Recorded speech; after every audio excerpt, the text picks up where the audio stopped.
Hi guys, happy Sunday.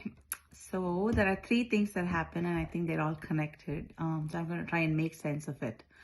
So yesterday my youngest, who's 11, asked me for TikTok, Instagram and Snapchat. I thought about it and then said no. Then I was on Threads scrolling, going, merrily looking at everything that was on my feed, which I've curated to be mostly politics, K-pop, C-drama, K-drama. And there was this video of Bang Chan of Stray Kids taking his shirt off. It appeared many times on my feed.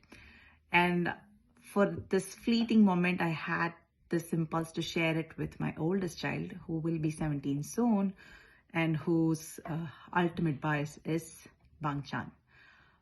I didn't send it to her, but I did mention it to her at some point. And then later that evening, my middle child, who's also going to be 17, they're twins, the first two, she wanted me to color her hair. So I did. I colored her hair a bright red. The name of the color is Raat. All of this happened yesterday. And then this morning, I was talking to my mom and I was telling her, hey, I colored, my daughter Meghna's hair red.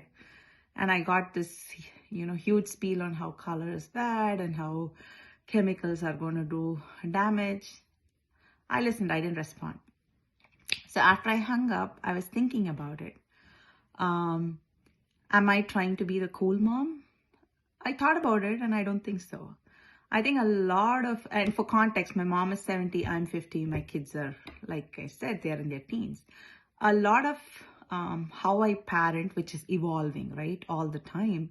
And I'm a first-time parent to teens. So the way I parent my youngest as she, goes through being a teenager is going to be infinitely different from the way I'm parenting the older two. And with the older two, I'm relying on my experience as a teen, the places where I felt rebellious, where I felt I wasn't heard, where I heard more no's than yeses. And I'm trying to remedy that as I parent my teens. All the time, knowing full well that all the yeses I say are not going to register. And when they look back on their teens, the only things they are going to remember are the no's. And then you add in cultural differences, geographical differences. Like, for instance, like when Taylor Swift makes a 50 Cent reference in a song, I have to go look it up. I'm not clued in, even though I'm Gen X. So stuff like that. So there are some things that will always fly over my head. But long story short, I feel like parenting gets a bad rep when most of us are just winging it. Happy Sunday.